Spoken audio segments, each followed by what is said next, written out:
సర్వాధికారియు నిరంతర స్తోత్రార్హుడు యేసుక్రీస్తు ప్రభు వారి ప్రశస్త నామంలో ఉదయకాలపు వర్తమానాల కొరకు ఎదురు చూస్తున్న మీ అందరికీ ఇమాన్యుయల్ మినిస్ట్రీస్ తరపున మా శుభాభివందనాలు తెలియజేస్తున్నాను. క్రీస్తునందు మాకు అత్యంత ప్రియమైన దైవజన్మ, మీ ఆత్మీయ జీవితం ఎలా ఉంది? క్రీస్తులో స్థిరులుగా బలవంతులుగా బ్రతకగలుగుతున్నారా? అవును, ఈ ఉదయకాలం లేచి కనీసం ఒక అర్ధగంట అయినా ప్రభు సన్నిధిలో ప్రార్థన చేసుకోగలిగారా?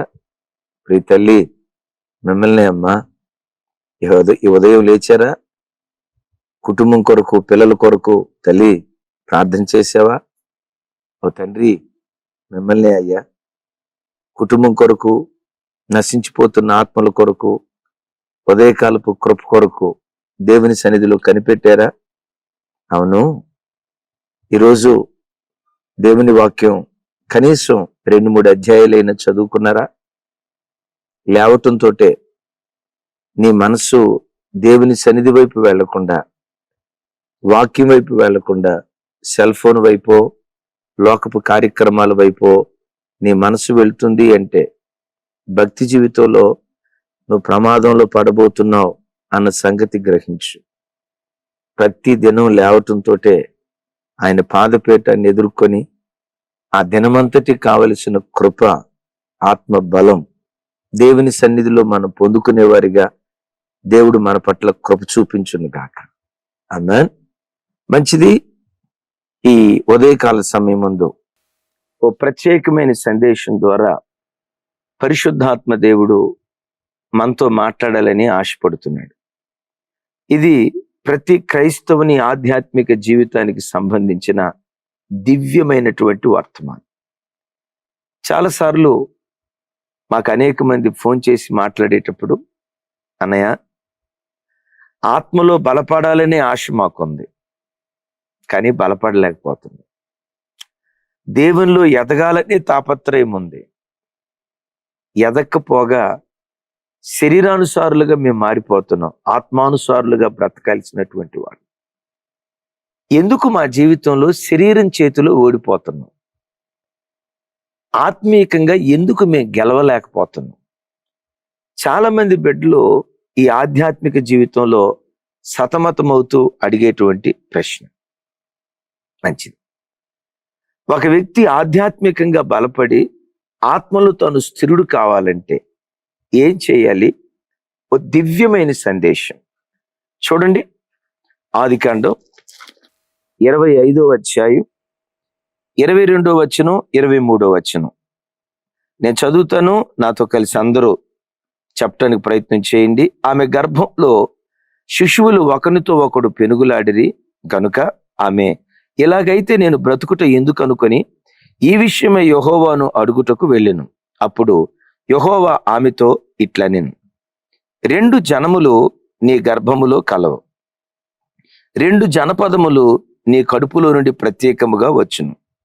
ఒక జనపదము కంటే ఒక జనపదము బలిష్టమయ్యుండును, పెద్దవాడు చిన్నవానికి దాసుడగును అనెను. విన్నారా?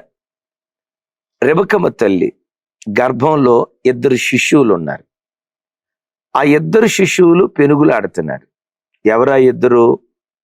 ఏశావు, యాకోబు. విన్నారా? ఏశావు, యాకోబు. ఆ తల్లి గర్భంలో వీళ్ళిద్దరూ పెనుగులాడుతూ ఉన్నారు. ఈ మాట కొంతకాలం క్రితం చదివినటువంటి అనేక మంది నాస్తికులు, గర్భంలో ఉన్న శిశువులు కొట్లాడుకోవటం ఏంటంటే, అసలు గర్భంలో ఉన్న శిశువులకి ఏం తెలుస్తుంది? గర్భంలో ఉన్న శిశువులు ఒకరి మీద ఒకళ్ళు పెనుగులాటమా? నేను బయటికి రావాలంటే నేను బయటికి రావాలని? నో, బైబిల్ అంత అబద్ధం అని కొంతమంది తెలిసి తెలియని హేతువాదకులు ఆ మాట మాట్లాడారు. విచిత్రం ఏంటో తెలుసా? ఈ మధ్యకాలంలో చూడండి, స్క్రీన్ మీద చూస్తున్నారు కదా వీడియో. ఓ తల్లి గర్భవతి, ఆ తల్లి గర్భంలో 2 కవల పిల్లలు ఉన్నారు. ఆ తల్లి గర్భంలో ఉన్న 2 కవల పిల్లలు ఒకళ్ళతో ఒకళ్ళు కొట్లాడుకుంటున్నారంట. దేని కొరకు కొట్లాడుకుంటున్నారో నాకు తెలియదు, కానీ అయితే తల్లి కడుపులో ఉన్నప్పుడే చూస్తున్నారు కదా వీడియో. పెద్దవాడు చిన్నవాడితో, చిన్నవాడు పెద్దవాడితో ఒకరితో ఒకరు కొట్లాడుకుంటున్నారట. వాక్యం వింటున్న దేవుని బిడ్డలారా, భూమి ఆకాశాలు గతించిపోయిన దేవుని మాట ఎప్పటికీ ఎన్నటికీ గతించదు. మనుషుని మాట అబద్ధం అయిపోద్దేమో కానీ నా దేవుని మాట ఎన్నటికీ ఎప్పటికీ అబద్ధం కాదు. ఆయన మాట అవునంటే అవును చెప్పాలి, కాదంటే కాదు. ఆయన మాట ఎంత పవిత్రమైనదంటే 7 మారులు మట్టి మోసలో కరిగించినంత వెండి ఎంత పవిత్రములు అంటాడు. యాకోబు ఏశావులు కొట్లాడుకుంటున్నారు. ఇంతకీ ఈ రెబెక్కమ్మ తల్లి ఎవరికి గుర్తంటే ప్రతి క్రైస్తవుడికి గుర్తు. బోధించే నాకే కానీ, ఈ మాటలు వింటున్న నీకే కానీ, ప్రతి క్రైస్తవుడికి ఈ రెబెక్కమ్మ సాదృశ్యంగా ఉంది. రెబెక్కమ్మ తల్లి గర్భంలో 2 కొట్లాడుతున్నట్లుగా ప్రతి క్రైస్తవుని యొక్క అంతరంగంలో 2 కొట్లాడుతున్నారు. ఎవరెవరు? ఏశావు, యాకోబు. ఏశావు ఎవరికి గుర్తు? శరీరానికి గుర్తు. యాకోబు ఎవరికి గుర్తు? ఆత్మకు గుర్తు. అందుకనే పేతురు గ్రంథకర్త పేతురు పత్రికలో మాట్లాడుతూ అంటాడు కదా, శరీరమునకు ఆత్మ, ఆత్మకు శరీరం ఒకదానికొకటి వ్యతిరేకంగా పోరాడుతున్నాయి అంటాడు. విన్నారా? గమనించండి, ఈ భక్తి జీవితంలో నా శత్రువు ఎవరో బయటోళ్ళు కాదు, నీ సొంత శరీరమే నీ శత్రువు. నీ కన్నే, నీ నాలుకే, నీ సొంత అవయవాలే నీ ఆత్మకు వ్యతిరేకంగా పోరాడుతున్నాయి అని లేఖనాల్లో మనం చూస్తూ ఉన్నాం. వాక్యం వింటున్న దైవజనమ, శరీరమేమో నాకు సినిమాలు కావాలి, నాకు మద్యపానం కావాలి, నాకు ఈ శరీర సంబంధమైన అపవిత్రపు దురాశలు కావాలి, ఈ శరీర సంబంధమైన అలంకరణ కావాలి, శరీరపు భోగేచ్ఛలు కావాలి అని శరీరమేమో లోకం వైపు పరిగెత్తుతూ ఉంటుంది. అలాగని మనిషి పూర్తిగా శరీరానుసారం కాదు. అదే సమయంలో ఆ వ్యక్తిలో ఉన్నటువంటి ఆత్మ లేదు లేదు, నాకు దేవుడు కావాలి, బ్రతికితే ఆ దేవుడి కొరకే బ్రతకాలి, జీవిస్తే దేవుని కొరకు నీతిగా నేను జీవించాలి, ఈ పాపం నాకొద్దు, ఈ అపవిత్రమైన జీవితం నాకొద్దు, బ్రతికిన కొద్ది దినాలు పవిత్రంగా బ్రతకాలని నీ ఆత్మ దేవుని కోరుకుంటాడు. రెబెక్కమ్మ గర్భంలో యాకోబు ఏశావు ఒకరితో ఒకరు పెనుగులాడుతూ ఉన్నట్లుగా నీ అంతరంగంలో ప్రతిరోజు ఈ పోరాటం జరుగుతుంది. ఇప్పుడు మీరు అన్నారు, నిజమేనా అన్నయ్య, మా అంతరంగంలో ప్రతిరోజు ఈ పోరాటం జరుగుతుంది. ఆత్మేమో దేవుని కొరకు తహతహలాడుతుంది, శరీరమేమో ఎంత వద్దనుకున్న లోకం వైపు లాక్కుంటూ వెళ్తా ఉంది. ఇప్పుడు ఏం చేయాలి? మీరు అనే మాట ఏంటంటే, మాకున్న సమస్య కూడా ఇదేనన్నా. మరి ఇప్పుడు శరీరాన్ని జయించాలంటే ఏం చేయాలి? ఇప్పుడు శరీరము ఆత్మ ఒకదానికొకటి వ్యతిరేకంగా పోరాడుతూ ఉన్నాయి. మిమ్మల్ని ఒక మాట అడుగుతా, ఐజాకనా, 2 వ్యక్తులు కొట్లాడుకుంటున్నారు, ఈయనొక వ్యక్తి, ఈయనొక వ్యక్తి. వీళ్ళిద్దరు కొట్లాడుకునేటప్పుడు వాళ్ళిద్దరిలో ఎవరు గెలుస్తారు? అది సింపుల్. చూడండి, అడిగి అడక మునిపే చెప్పారు సమాధానం. బలవంతుడు, బక్క చిక్కినోడు, వీళ్ళిద్దరూ కొట్లాడుకుంటా ఉంటే ఎవరు గెలుస్తారా అంటే బలవంతుడే గెలుస్తాడు. సింపుల్. ఆధ్యాత్మిక జీవిత సూత్రం నువ్వు తెలుసుకుంటే ఎలాంటి అపవిత్రమైన లోకంలో నువ్వు బ్రతుకుతున్నా దేవుని కొరకు నీతిగా పవిత్రంగా నువ్వు జీవించగలవు. వాక్యం వింటున్న దేవుని బిడ్డలారా, ఆత్మ శరీరం, ఏశావు యాకోబు. ఇక్కడ కూడా రాయబడిన మాట ఏంటంటే యాకోబే గెలిచాడట. ఎందుకు గెలిచాడంటే అక్కడ రాయబడిన మాట, ఒక జనపదము కంటే మరి ఒక జనపదము బలిష్టమైనదై ఉండును. అంటే మరొక జనపదం ఏమైపోయింది? బక్క చిక్కింది అయిపోయింది కదా. అంటే బలిష్టమైన జనపదానికి బక్క చిక్కిన జనపదానికి పోరాటం జరిగితే బలిష్ఠుడే గెలిచాడట. ఎవరా బలిష్ఠుడు? యాకోబు. విన్నారా? అందుకనే పెద్దవాడు చిన్నవానికి దాసానుదాసుడవుతాడు. పెద్దవాడు ఎవరు? శరీరం. మొదట పుట్టింది శరీరం, చిన్నవాడెవరు? ఆత్మ. దైవజన్మ ఆత్మకు శరీరం దాసోహమైపోవాలి. Praise the lord. శరీరానికి ఆత్మ దాసురాలు కాకూడదు. ఆత్మ ఎదుట శరీరము దాసుడైపోవాలి. ఆత్మ ఎదుట శరీరము దాసోహమైపోవాలంటే, లేక అంతరంగ పురుషుడు గెలవాలంటే ఏం చేయాలి? సింపుల్. చూడండి, అపోస్తులైన పౌలు గారు కూడా రెబెక్కమ్మలాగా ప్రసవ వేదన పడ్డాడు. అయ్యో, ఇటు దౌర్భాగ్యమైన శరీరం నుంచి నన్నెవడు విడిపించగలడు?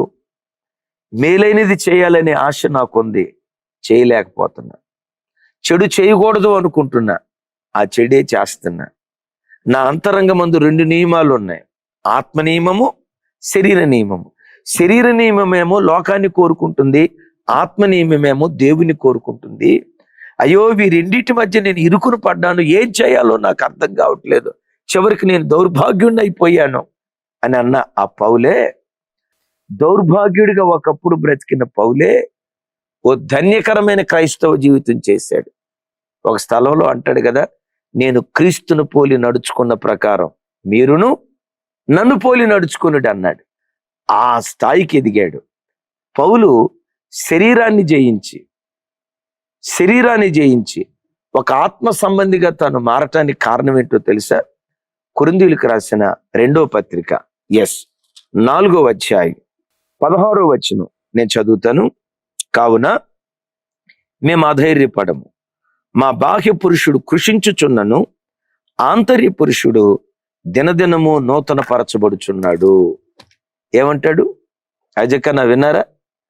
ఆంతర్య పురుషుడు దినదినము నూతన పరచబడుచున్నాడు అంటే, ఆంతర్య పురుషుడు దినదినము నూతన బలాన్ని పొందుకుంటున్నాడు. ఎందుకో తెలుసా? బాహ్య పురుషుడు కృషించిపోతున్నాడు.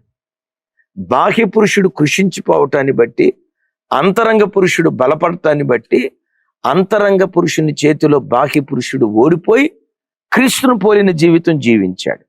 ఇప్పుడు మీరు బాగా వినండి. నీ ఆత్మను బలపరుచుకుంటే, శరీరాన్ని కృషింప చేస్తే ఆటోమేటిక్గా ఆత్మ సంబంధిగా నువ్వు మారిపోతావు.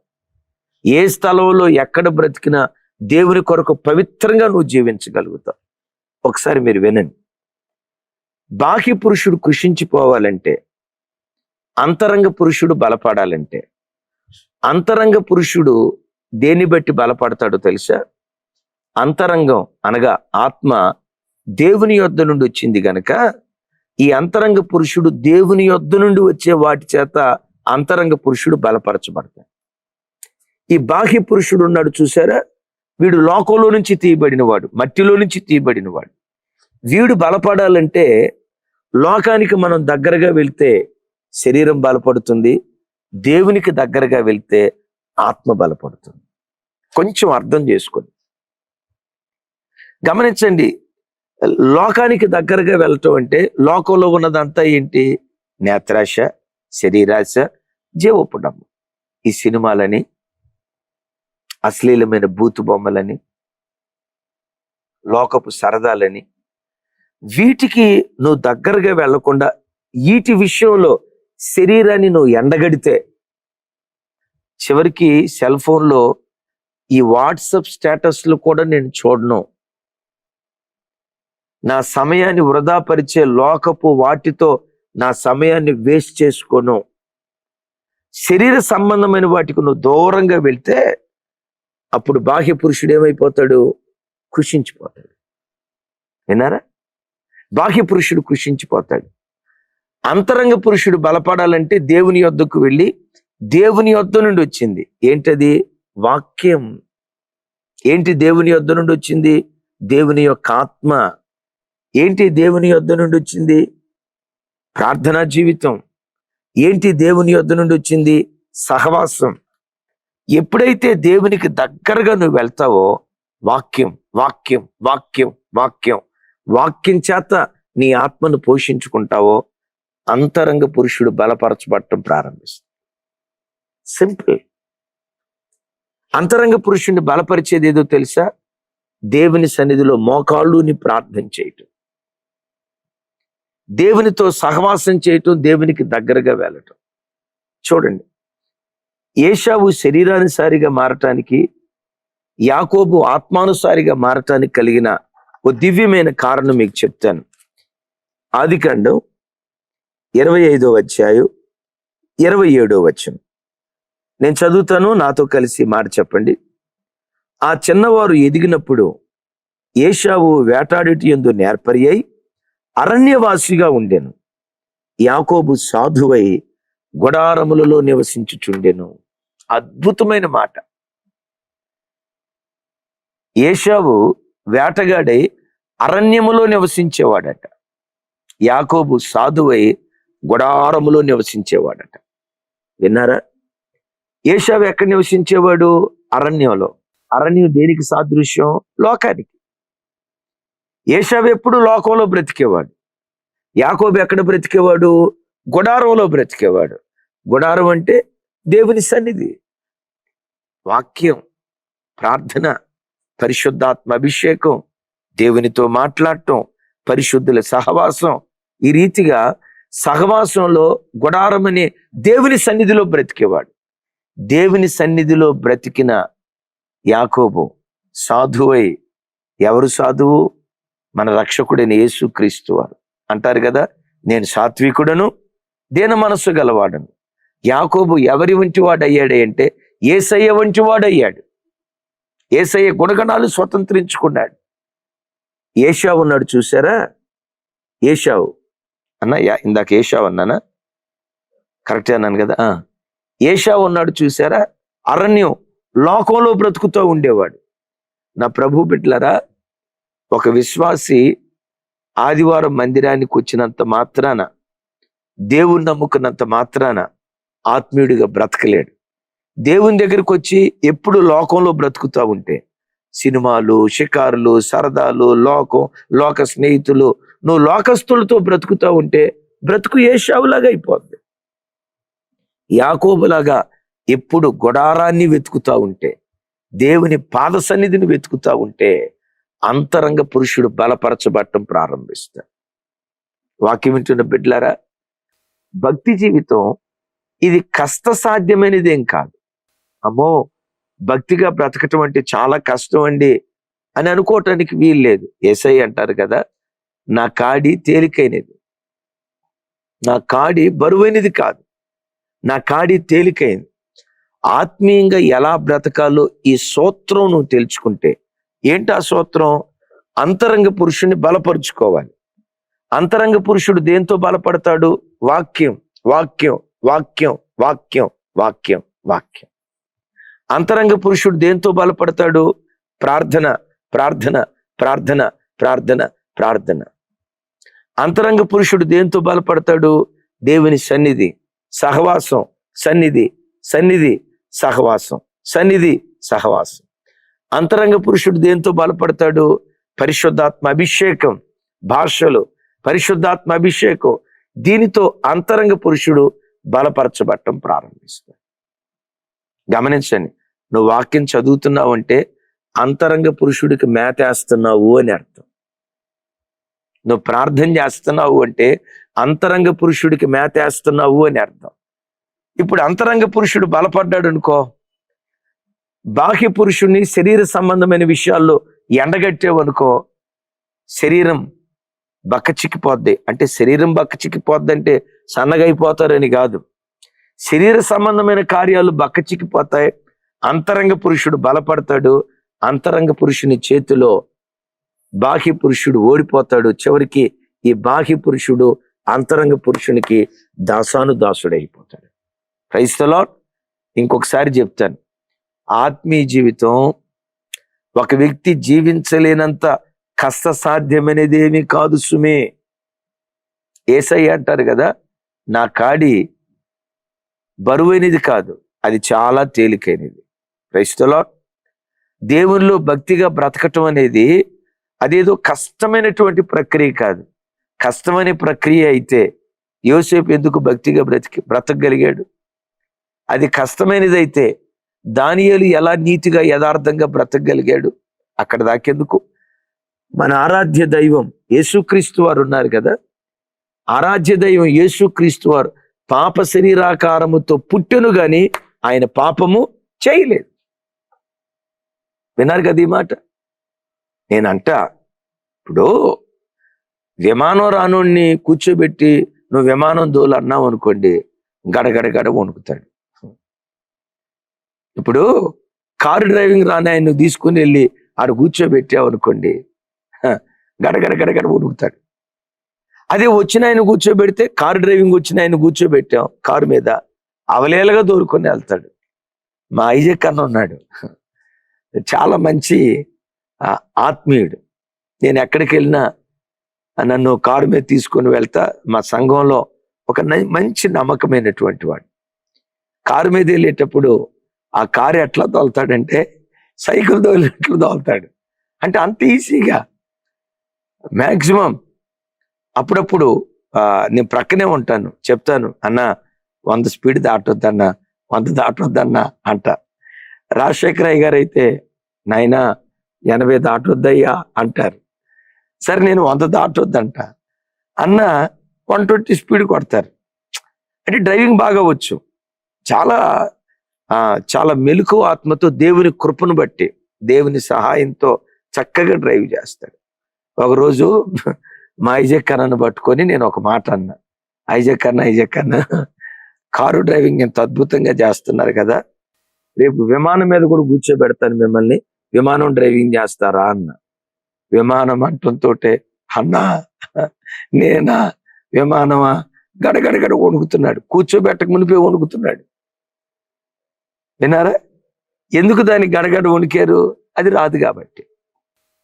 అదే విమానం డ్రైవింగ్ వచ్చిన పైలట్ని అక్కడ కూర్చోబెట్టాం అనుకోండి, తాఫీగా మంచినీళ్ళు తాగినంత తాఫీగా విమానం డ్రైవ్ చేస్తాడు. భక్తి జీవితం కూడా ఈ సూత్రాన్ని నువ్వు నేర్చుకుంటే మంచినీళ్ళు తాగినంత తాఫీగా దేవుని కొరకు నువ్వు బ్రతక. ఎప్పుడు ఈ పాప శరీరం ఇది బలపడకుండా, పాప శరీరం బలపడకుండా ఉండాలంటే పాప సంబంధమైన వాటికి ఎంత దూరంగా బ్రతుకుతావో ఆత్మలో అంత బలపడదు. దూరంగా బ్రతికితే సరిపోదు, ఏం చేయాలి? నీ ఆత్మను బలపరిచే వాటికి దగ్గరగా రావాలి. అలా నువ్వు జీవిస్తే నా చేతులెత్తి మిమ్మల్ని దీవిస్తున్నాను. ఈ తరపు యాకోబులాగా, ఈ తరపు పౌలులాగా, ఈ తరపు దానియేలులాగా దేవుని కొరకు రోషంతో వైరాగ్యంగా బ్రతకటానికి విశేష కృప మన ఒక్కొక్కరికి దేవుడు అనుగ్రహించునుగాక. ఆమేన్. విన్నారు కదా? ఎవడు బలవంతుడో వాడే గెలుస్తాడు. ఇద్దరి మధ్య పోరాటం జరిగింది. బక్క చిక్కిన వాడు ఎప్పుడు బలవంతుని చేతిలో ఓడిపోతాడు. నీ ఆత్మ ఎప్పుడు బలిష్టంగా ఉండాలి. శరీరం ఆత్మకు దాసోహమైపోవాలి. అట్టి కృప ప్రభు మనందరికీ దయచేయును గాక. ఆమేన్. ప్రార్థన చేసుకుందాం. అందరూ కళ్ళు మూసుకోనండి. సర్వశక్తి గల తండ్రి, సకల ఆశీర్వాదాలకు కారణభూతుడా, మాతో మీరు మాట్లాడిన మీ శ్రేష్టమైన పలుకులకై వందనాలు. అవును నాయన, అంతరంగ పురుషుడు బలపడితే, బాహ్య పురుషుడు కృషించిపోతా ఉంటే విశ్వాస జీవితంలో విజేతలుగా నిలుస్తాం. ఈ మర్మయుక్తమైన సంగతి మాకు తెలియచేశారు. ఈ వాక్యం విన్న ప్రతి బిడ్డ అంతరంగ పురుషుని బలపరుచుకోవటానికి కృప చూపండి. సహవాసం చేత, సన్నిధి చేత, వాక్యం చేత, ప్రార్థన చేత, పరిశుద్ధాత్మ అభిషేకం చేత అంతరంగ పురుషుని బలపరుచుకునే కృప ప్రతి బిడ్డకు యేసు నామములో సమృద్ధిగా మీరు దయచేయమని ప్రార్థన చేస్తున్నాను. ఏ వ్యక్తి ఆత్మలో బలహీనుడు కాకూడదయ్యా. ఏ వ్యక్తి ఆత్మలు కృంగిని స్థితిలోకి వెళ్ళకూడదయ్యా. ఆత్మలో బలిష్ఠులై శరీరాన్ని దాసానుదాసం చేసుకున్నట్లుగా విశేష కృప చూపి మహిమ పొందండి. ఈ దినం జన్మదినాలు జరుపుకుంటున్న బిడ్డల కొరకు స్తోత్రం. వివాహ దినాలు జరుపుకుంటున్న బిడ్డల కొరకు స్తోత్రం. అవును, గృహప్రవేశాలు జరుపుకుంటున్న బిడ్డల కొరకు స్తోత్రం. దేవా, కాంపిటేటివ్ ఎగ్జామ్స్ రాయబోతున్న బిడ్డల కొరకు స్తోత్రం. ప్రత్యేకంగా అనారోగ్యంతో ఉండి ఈ వాక్యం ఎందరైతే వింటున్నారో యేసు నామం పేరిట ఇప్పుడే మీ వాక్కు పంపి వారిని మీరు బాగు చేయుదురుగాక. వృద్ధాప్యంలో ఉన్న తల్లిదండ్రులు ఈ వాక్యం వింటున్నారు. వారికి మీరే తండ్రిగా, కుమారుడిగా ఉండి వారిని మీరు కాపాడండి. హాస్పిటల్లో, ఐసీయూలో ఉండి దేవా భయంకరమైన అనారోగ్యంతో కొట్టుమిట్టాడుతూ ఈ వాక్యం వింటున్న ప్రజలు ఉన్నారు. ఇప్పుడే గాయపడిన మీ హస్తముతో వారిని తాకుదురుగాక, ఒక గొప్ప విడుదల దయచేయండి. నైనా భర్తను పోగొట్టుకొని విధవరాలిగా బ్రతుకుతున్న తల్లులు ఉన్నారు. తండ్రిని పోగొట్టుకొని, తల్లిని పోగొట్టుకొని అనాథలుగా బ్రతుకుతూ ఈ వాక్యం వింటున్న వాళ్ళు ఉన్నారు. వారికి మీరు న్యాయకర్తగా ఉందురుగాక, వారికి మీరు యజమానుడిగా నిలుచుదురుగాక, వారికి మీరే తల్లిగా తండ్రిగా వారి కొదువులను మీరు పూడ్చుదురుగాక. సమస్త ఘనతలు మీకు ఆరోపిస్తూ యేసు నామములో ప్రార్థించి పొంది ఉన్నాం తండ్రి, ఆమెన్. తండ్రి అయిన దేవుని ప్రేమ, కుమారుడైన యేసుక్రీస్తు వారి దివ్య కృప, పరిశుద్ధాత్మ దేవుని సహవాసం మనకు సకల పరిశుద్ధులకు సదా తోడయుండి నడిపించునుగాక. ఆమేన్. అందరికీ వందనాలు. ఈరోజు విన్న వాక్యం కనీసం ఒక 100 మందికైనా షేర్ చేయండి. వాళ్ళు ఈ వాక్యం విని బలపడేటట్లుగా పురికొల్పాలని ప్రేమతో తెలియచేస్తున్నాను. Thank you.